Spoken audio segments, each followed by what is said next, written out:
মৃগী বা খিঁচুনি রোগ এর আসল চিকিৎসা বিজ্ঞানের নাম হল ইপাইলসাই। বাংলা নাম মৃগী রোগ, ইংরেজি নাম ইপাইলসাই। ধরন: এটি একটি স্নায়বিক নিউরোলজিক্যাল রোগ যেখানে মস্তিষ্কে অস্বাভাবিক বৈদ্যুতিক সংকেতের কারণে শরীরে খিঁচুনি, সিজুর বা অজ্ঞান হয়ে যাওয়া ইত্যাদি লক্ষণ দেখা দেয়। মূল কারণসমূহ: মস্তিষ্কে আঘাত বা ইনজুরি, জিনগত কারণ, বংশগতভাবে আসতে পারে। জন্মের সময় অক্সিজেনের অভাব, মস্তিষ্কে টিউমার বা সংক্রমণ, অজানা আইডিওপ্যাথিক কারণেও হতে পারে।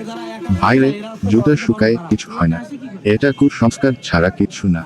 এটা নার্ভাস সিস্টেমের রোগ, জুতার গন্ধের সাথে এর কোন কানেকশন নাই।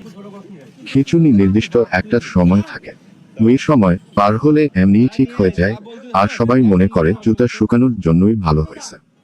করণীয়: 1. রোগীর শরীরে কন্ট্রোল থাকে না, তাই মাথার নিচের নরম কিছু দিন যেন মাটিতে বা অন্য কোথাও লেগে মাথায় ব্যথা না পায়।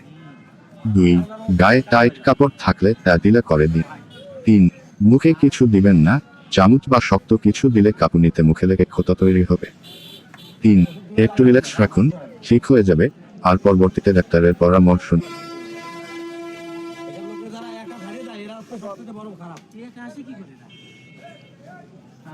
লোকজন নয়, তারা এরপরে থাকলে কেউ